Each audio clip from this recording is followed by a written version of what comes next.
آج کی ویڈیو کا عنوان ہے فرعونیوں پر لگاتار 5 عذاب۔ ناظرین، آج آپ کو قرآن سے ایک اور قصہ سنانا ہے، لیکن آج کا قصہ، آج کا قرآنی واقعہ کچھ ہٹ کر ہے، خوفناک بھی ہے اور بڑا ہی عبرت انگیز بھی ہے۔ آپ نے حضرت موسیٰ علیہ السلام اور فرعون کے واقعے کو کئی انداز سے اور ہو سکتا ہے کئی بار سنا ہوگا، لیکن دریائے نیل میں غرق ہونے والے واقعے کو آپ میں سے بہت سارے ناظرین جانتے ہوں گے، لیکن شاید بہت سارے ناظرین کو یہ نہیں پتا ہوگا کہ دریائے نیل میں غرق ہونے سے پہلے فرعونیوں پر کچھ بڑے ہی عجیب و غریب اور بڑے خوفناک عذاب بھی آئے۔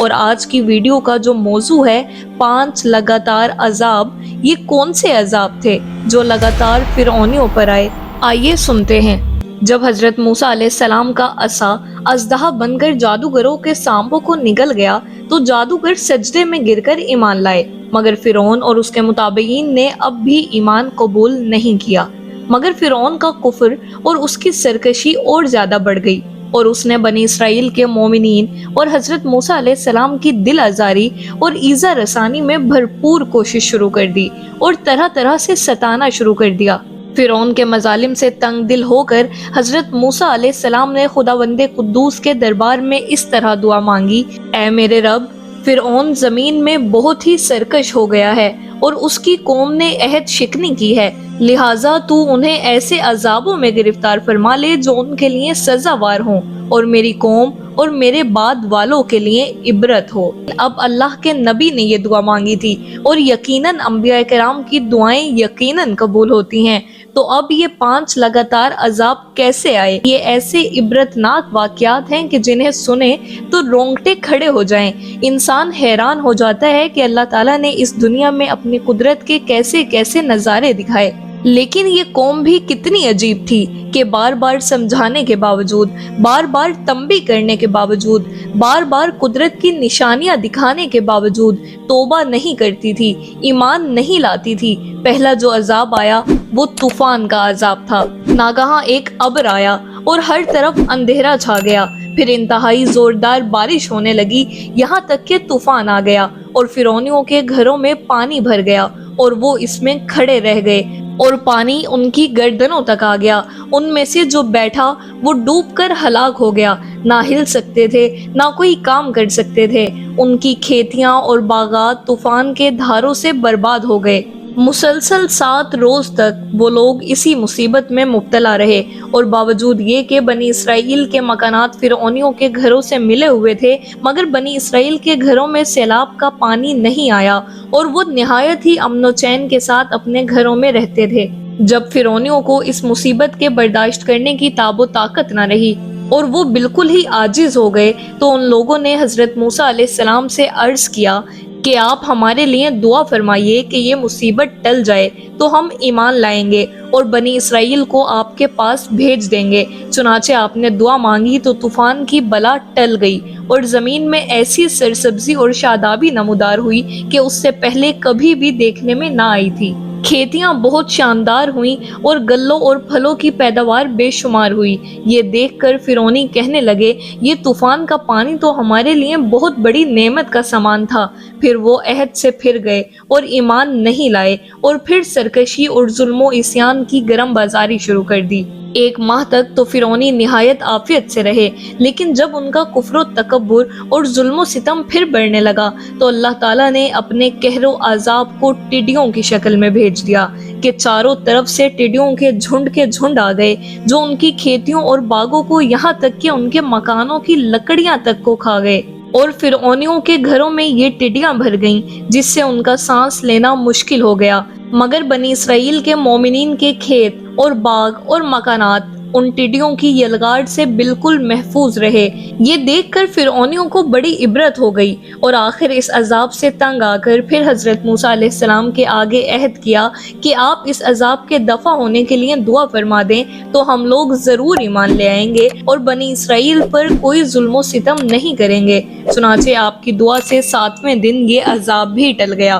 اور یہ لوگ پھر 1 ماہ تک نہایت ہی آرام اور راحت میں رہے، لیکن پھر عہد شکنی کی اور ایمان نہیں لائے۔ ان لوگوں کے کفر اور عصیان میں پھر اضافہ ہونے لگا۔ حضرت موسیٰ علیہ السلام اور مومنین کو ایذائیں دینے لگے اور کہنے لگے کہ ہماری جو کھیتیاں اور پھل بچ گئے ہیں وہ ہمارے لیے کافی ہے، لہٰذا ہم اپنا دین چھوڑ کر ایمان نہیں لائیں گے۔ غرض 1 ماہ کے بعد پھر ان لوگوں پر کمل کا عذاب مسلط ہو گیا۔ بعض مفسرین کا بیان ہے کہ یہ گھن تھا جو ان فرعونیوں کے اناجوں اور پھلوں میں لگ کر تمام گلوں اور میووں کو کھا گیا، اور بعض مفسرین نے فرمایا کہ یہ ایک چھوٹا سا کیڑا تھا جو کھیتوں کی تیار فصلوں کو چٹ کر گیا اور ان کے کپڑوں میں گھس کر ان کے چمڑوں کو کاٹ کاٹ کر انہیں مرغ بمسمل کی طرح تڑپانے لگا، یہاں تک کہ ان کے سر کے بالوں، داڑھی، مونچھوں، بھووں، پلکوں کو چاٹ چاٹ کر اور چہروں کو چاٹ چاٹ کر انہیں چیچک رو بنا دیا۔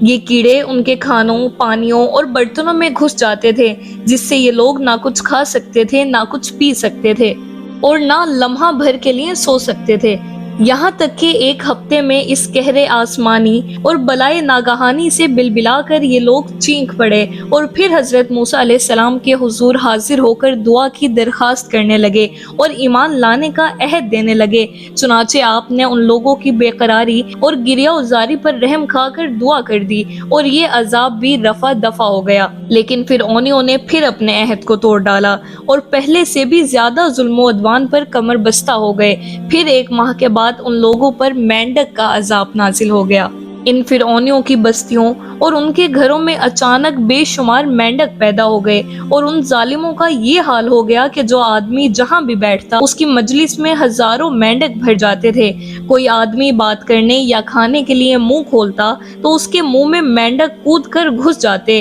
ہانڈیوں میں مینڈک، ان کے جسموں پر سینکڑوں مینڈک سوار رہتے، اٹھنے بیٹھنے لیٹنے کسی حالت میں بھی مینڈکوں سے نجات نہیں ملتی تھی۔ اس عذاب سے فرعونی رو پڑے اور پھر روتے گڑ گڑاتے حضرت موسیٰ علیہ السلام کی بارگاہ میں دعا کی بھیک مانگنے کے لیے آئے اور بڑی بڑی قسمیں کھا کر عہد و پیمان کرنے لگے کہ ہم ضرور ایمان لائیں گے اور مومنین کو کبھی ایذا نہیں دیں گے۔ چنانچہ حضرت موسیٰ علیہ السلام کی دعا سے 7ویں دن یہ عذاب بھی اٹھا لیا گیا۔ یہ مردود قوم راحت ملتے ہی پھر اپنا عہد توڑ کر اپنی پہلی خبیث حرکتوں میں مشغول ہو گئی، مومنین کو ستانے لگے اور حضرت موسیٰ علیہ السلام کی توہین اور بے ادبی کرنے لگے، تو پھر عذاب الہی نے ان ظالموں کو اپنے گرفت میں لے لیا اور ان لوگوں پر 5واں خون کا عذاب قہر الہی بن کر اتر پڑا۔ ایک دم بالکل اچانک ان لوگوں کے تمام کنووں، نہروں کا پانی خون ہو گیا، تو ان لوگوں نے فرعون سے فریاد کی،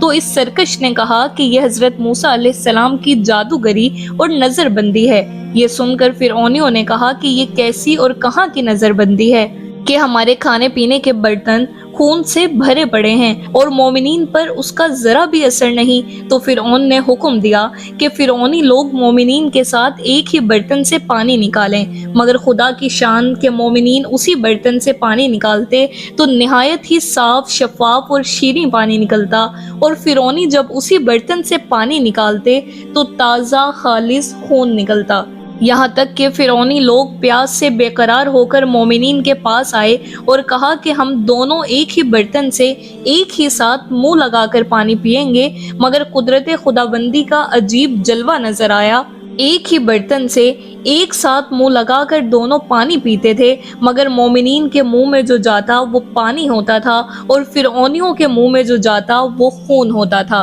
مجبور ہو کر فرعون اور فرعونی لوگ گھاس اور درختوں کی جڑیں اور چھالیں چبا چبا کر چوستے تھے، مگر اس کی رطوبت بھی ان کے منہ میں جا کر خون بن جاتی تھی۔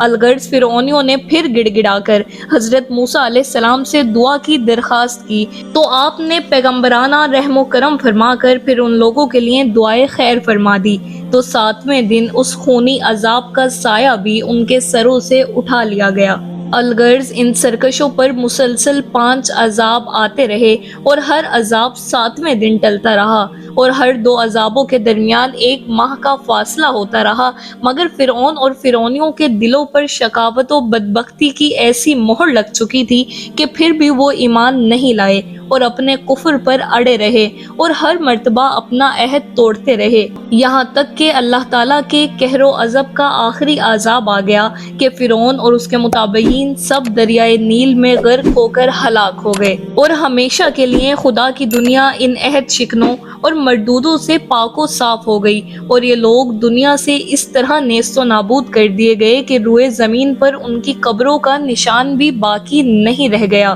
قرآن مجید نے ان مذکورہ بالا پانچوں عذابوں کی تصویر کشی ان الفاظ میں فرمائی ہے۔ پارہ 9 سورہ الاعراف آیت نمبر 133 تا 134۔ ترجمہ کنز الایمان۔ تو بھیجا ہم نے ان پر طوفان اور ٹڈی اور گھن اور مینڈک اور خون، جدا جدا نشانیاں، تو انہوں نے تکبر کیا اور وہ مجرم قوم تھی، اور جب ان پر عذاب پڑتا کہتے اے موسیٰ ہمارے لیے اپنے رب سے دعا کرو اس عہد کے سبب جو اس کا تمہارے پاس ہے، بے شک اگر تم ہم پر سے عذاب اٹھا دو گے تو ہم ضرور تم پر ایمان لائیں گے اور بنی اسرائیل کو تمہارے ساتھ کر دیں گے۔ پھر جب ہم ان سے عذاب اٹھا لیتے ایک مدت کے لیے جس تک انہیں پہنچنا ہے، جب ہی وہ پھر جاتے تو ہم نے ان سے بدلہ لیا تو انہیں دریا میں ڈبو دیا، اس لیے کہ ہماری آیتیں جھٹلاتے اور ان سے بے خبر تھے۔ یہ عبرتناک واقعہ ہم نے سنا، اس سے ہمیں کیا درس حاصل ہوا؟ ان واقعات سے یہ سبق ملتا ہے کہ عہد شکنی اور اللہ کے نبیوں کی تکذیب و توہین کتنا بڑا اور ہولناک جرم عظیم ہے کہ اس کی وجہ سے فرعونیوں پر بار بار عذاب الہی قسم قسم کی صورتوں میں اترا، یہاں تک کہ آخر میں وہ دریا میں غرق کر کے دنیا سے فنا کر دیے گئے۔ لہٰذا ہر مسلمان کو عہد شکنی اور سرکشی اور گناہوں سے بچتے رہنا لازم ہے کہ کہیں بدعمالیوں کی نحوستوں سے ہم پر قہر الہی عذاب کی صورت میں نہ اتر پڑے۔ ہم نے سنا کہ حضرت موسیٰ علیہ السلام کا صبر و تحمل اور ان کی رقیق القلبی بلا شبہ انتہا کو پہنچی ہوئی تھی کہ بار بار عہد شکنی کرنے والے اپنے دشمنوں کی آہ و فقہ پر رحم کھا کر ان کے عذاب کو دفع کرنے کی دعا فرماتے رہے۔ اس سے معلوم ہوا کہ قوم کے ہادی اور ان کے پیشوا کے لیے صبر و تحمل اور عفو درگزر کی خصلت انتہائی ضروری ہے، اور علماء کرام کو جو حضرات انبیاء کرام علیہ السلام کے نابئین ہیں ان کے لیے بے حد لازم و ضروری ہے کہ وہ اپنے مخالفین اور بدخواہوں سے انتقام کا جذبہ نہ رکھیں، بلکہ صبر و تحمل کر کے اپنے مجرموں کو بار بار معاف کرتے رہیں کہ یہ حضرت موسیٰ علیہ السلام کی مقدس سنت بھی ہے،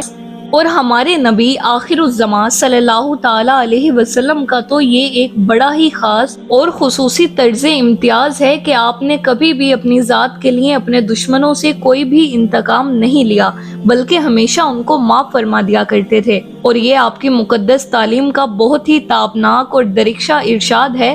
کہ تم سے جو تعلق کاٹے تم اس سے تعلق جوڑو، اور جو تم پر ظلم کرے اس کو معاف کر دو، اور جو تمہارے ساتھ برا برتاؤ کرے تم اس سے اچھا سلوک کرو۔ حضرت شیخ سعدی علیہ رحمت اللہ نے اسی حدیث کی ترجمانی کرتے ہوئے ارشاد فرمایا کہ برائی کا برا بدلہ دینا تو بہت آسان ہے، لیکن اگر تم جوان مرد ہو تو برائی کرنے والے کے ساتھ بھلائی کرو۔ امید ہے کہ آج کی اس قرآنی واقعے سے آپ کو بہت سے درس ہدایت ملے ہوں گے۔ دعا ہے پروردگار پاک سے کہ اللہ پاک ہم سب کو عمل کرنے کی توفیق عطا فرمائے، آمین بجاہ النبی الامین۔